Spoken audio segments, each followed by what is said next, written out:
Inclusion is making sure that the kids who are in this fully self-contained class have a chance to participate in Valentine's Day. Inclusion is explaining to every child what disabilities are and how to include kids who have disabilities in play and in learning.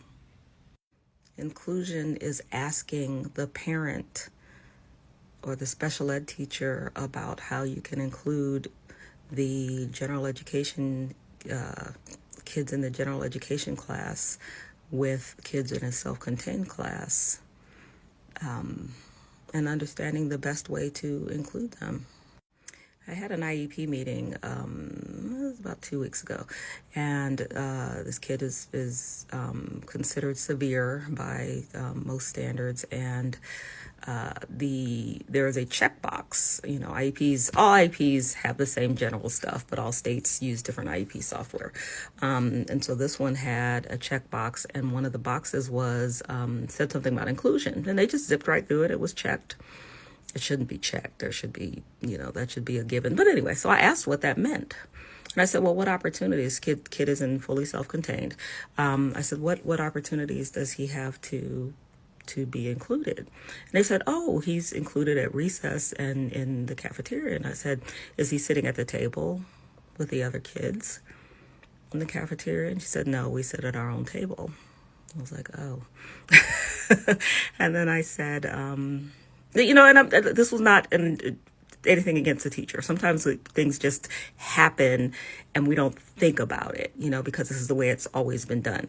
And so sometimes and now absolutely as an advocate, I get some nasty IEPs and I am absolutely questioning why they're doing things and not really nice about it. But that wasn't what this was about. This was a conversation. And then at recess, I said, so at recess, do they play with the other kids? And she said, no, she understood what was going on. And so one of the other people in the meeting made a suggestion, because a kid loves music, to ask how he could be included in the general education music class. And they said, well, yeah, we would definitely have to have, some one-to-one with that.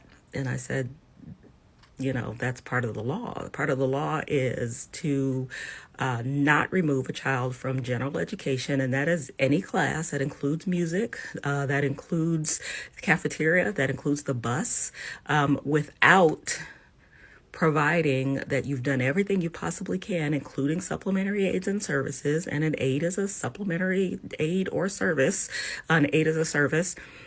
Before restricting that environment. And so guess what? We're putting him in the music class. We did ask for an aid. That was the parents' wish all along. It's a whole another reason why he needs a one-to-one aid. He still needs to be in self-contained, but he does need a one-to-one aid in self-contained. But it made me think about another student I have who is in high school and is included simply because the teacher that works with him the special ed teacher went out of her way to talk to general education teachers in his grade and talk about him and some of the things that he likes. And so those teachers talk to their students. And so the students see the kid in the hallway and they high five him and they talk to him. And if he goes to a game, they all speak to him and everything. He loves that. He cannot be in the class with them, but he feels included. I think inclusion is huge, and I think we should all strive to do better. And sometimes it's just about asking the question that you don't want to ask. Sometimes it's scary to go up to a parent and say, hey, your kid in the wheelchair or whatever that doesn't speak or doesn't seem to understand. How can I talk to him? Can I include him in things? Should I talk to him directly? Sometimes that's hard, but it's the worst that can happen is that parent get up and walk away from you or something. And most of us want people to talk to us about how to interact with our kids. If you ask me, I will tell you to go talk to my kid, because my kid can, she can talk, she can tell you what she likes and doesn't like. And I'll just say, go ask her, but a lot of times, parents want to be approached. So think about that.